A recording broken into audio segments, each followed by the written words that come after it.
Thank you very much for the invitation to give the keynote speech of the third Global PV Summit. From the IEA side, we are happy to participate, and unfortunately we will not be able to travel this time, but hopefully next time we will see you all face to face. First of all, renewable energy's role in the global energy markets are growing rapidly. And this is also shown in the COP28 meeting that was held last year, and how renewables can meet global climate challenges was highlighted in the final stock-taking document. Now we have an important pledge globally to triple renewable capacity. This tripling pledge that will take global renewable capacity to 11,000 gigawatts is ambitious, but it's achievable. Looking at last year, renewables already shown an important jump before the pledge was agreed. In 2023, renewable capacity additions more than doubled worldwide, and solar PV reached an incredible record by jumping almost double the capacity that was installed. And this is obviously thanks to China's acceleration of growth, which you are very well aware. And this record level additions last year is purely driven by solar PV. Of course, wind sector also broke a record. Hydro sector and bioenergy achieved notable growth, but PV was really exceptional. And PV's role is going to increase in the next 5 years. According to our forecasts, solar PV capacity globally is expected to increase by almost 3,000 gigawatts. 3,000 gigawatts is a big market. And in this big market, there are different players that will be installing the growth. Just to give you some name, obviously China will be the largest country worldwide to install solar PV, but also European Union, United States, India, and countries in Middle East and North Africa are expected to accelerate.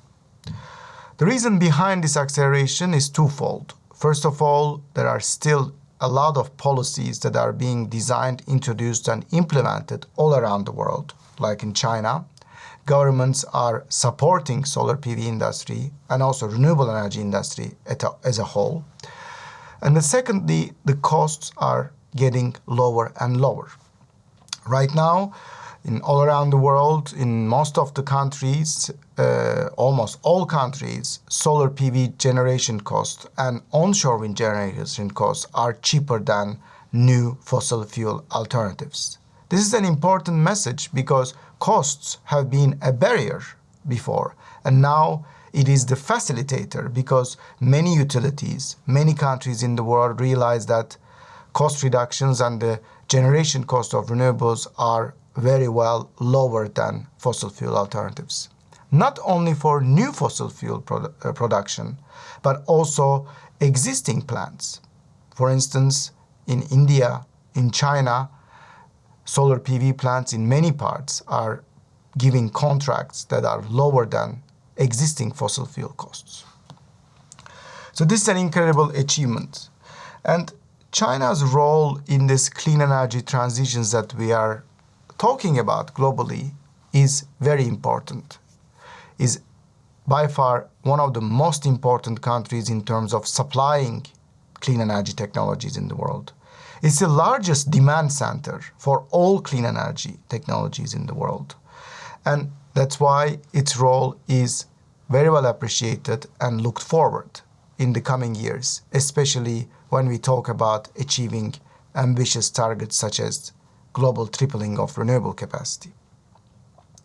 Today, China accounts for more than 90% of global polysilicon and wafer production, which are the two segments that are extremely important for the solar PV manufacturing. China also will account for 60% of global demand of solar PV in the coming 5 years. This is an important factor as well. Both demand and supply are going very rapidly. And China's expansion of manufacturing has two important implications for the world. The first one is cost reduction. Over the last decade, China's solar PV manufacturing expansion and innovation has helped almost all countries in the world to achieve cost-effective solar PV deployment. Without China, solar PV prices in the world would have been significantly higher today. Secondly, however, currently there is an oversupply situation in global solar PV markets because of demand is not growing as fast as the supply. And I know this is a very important topic in China, as majority of the growth has come from China over the last years. China alone doubled its solar PV manufacturing capacity over the last year, which is basically now an important oversupply that is happening in the market. And this oversupply is a challenge, but it's also, I believe, an opportunity to expand the demand to many countries that are at the nascent stage. For instance, countries in Africa. There's a lot of electricity needs there, and solar PV can meet this electricity demand very rapidly. Secondly, in Southeast Asia, there are a lot of countries in the world that have ambitious decarbonization targets, but they are at a very nascent stage right now. Affordable solar PV can help these countries to expand their renewable electricity capacity, which is key to achieve the targets. And we will probably see a balancing in the solar PV markets in the coming years. The challenge is that profitability of the solar PV manufacturers in and outside of China is challenged in the coming years because of the oversupply situation. And this challenge opens the door for efficiencies, for consolidation, even to have a more sustainable business of solar PV in the coming years. Profitability of the renewable energy industry as a whole has been challenged not only in China, but also outside of China in many markets in the world, including Europe and the United States, giving the example of a wind industry, for instance. It is important that renewable companies, either manufacturers, developers, or suppliers, they need to be profitable for a sustainable business of renewable energy worldwide. Without this sustainable profitability, it will be very difficult to achieve these ambitious targets. That's why policy remains important. Not because policy today needs to give subsidies to renewable energy industries or money to renewable energy developers or grants. We passed that era, in our opinion. The policy's role today is to create the right framework for the renewable energy industry to grow sustainably and to make profits that are acceptable and that are basically giving the signal to the market that this business is the business of the future. Already today, many companies are profitable, but the challenges in the short term is a test for the renewable energy industry today in order to meet the challenges ahead to create a sustainable business. Another important challenge that is coming up globally is the grid integration of renewables. One side is the building up the grid globally, and China has been the leader of grid investment over the past decade, compared to other countries in the world and compared to many of its neighbors. Grid expansion outside of China has been very challenging and has become a major bottleneck in many European countries to accelerate renewable capacity. The second one is to how to manage the increasing share of wind and solar in our electricity systems. We observe at the IEA that curtailment is increasing in many countries where the penetration is growing. Over the past decade, China managed to reduce its curtailment significantly, and it should be studied as an important case study example by many countries how to achieve this. One side was the grid investments, which were accelerated, very important. But on the other hand, China made a lot of progress on market integration of renewables, which is still ongoing. These important two factors are key to achieve a sustainable renewable energy business with optimal or minimal curtailment levels.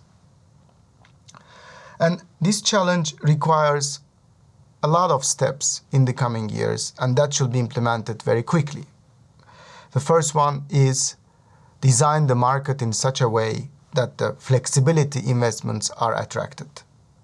Flexibility will be the key word in the coming years in order to integrate the higher share of renewables. And preparing for flexibility is a very, very good policy goal that all countries should prioritize. We welcome China's approach to flexibility and both on the fossil fuel side, but its investment targets on long-term storage and short-term storage, both on batteries and pumped hydro storage.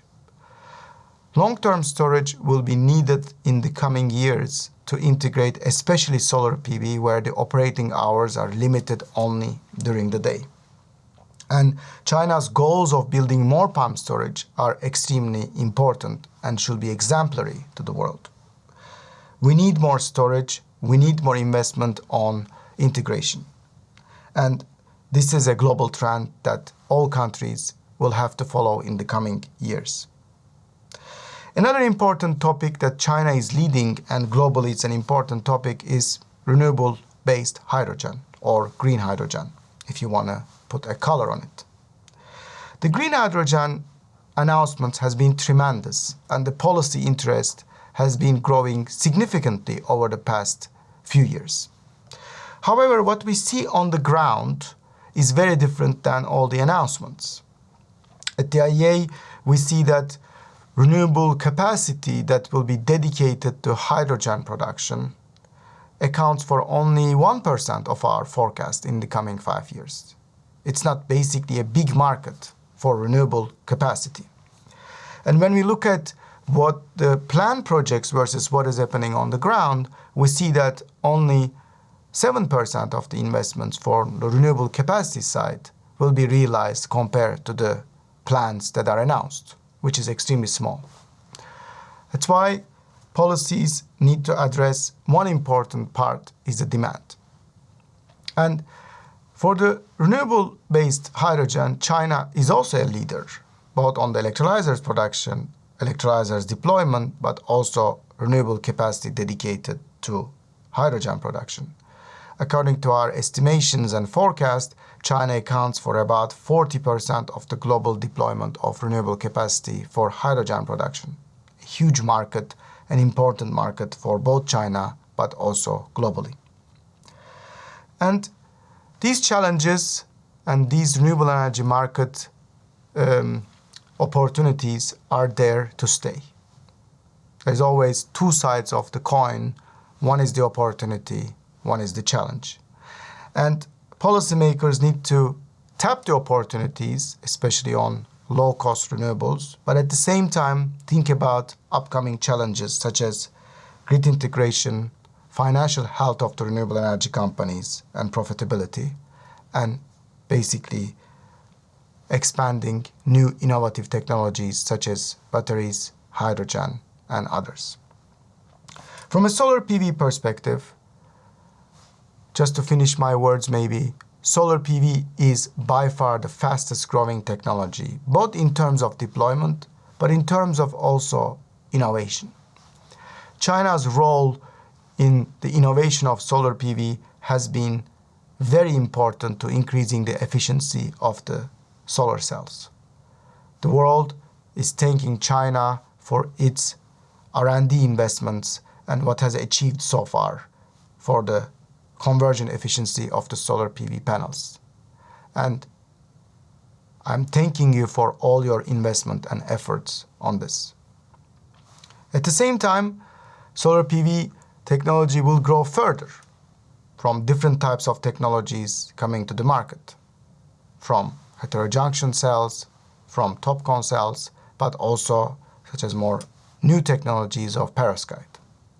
I encourage China to lead this new innovation cycle for solar PV as well, using less materials, being more efficient, and increasing the reach of the solar PV worldwide in a cost-effective way. I would like to thank you again for the invitation, and thank you very much for all your work as a PV industry and for your contribution to the global renewable energy transitions. I also would like to thank China as a country for all their contributions, not only for solar PV, but all the other renewable and clean energy technologies. Thank you very much.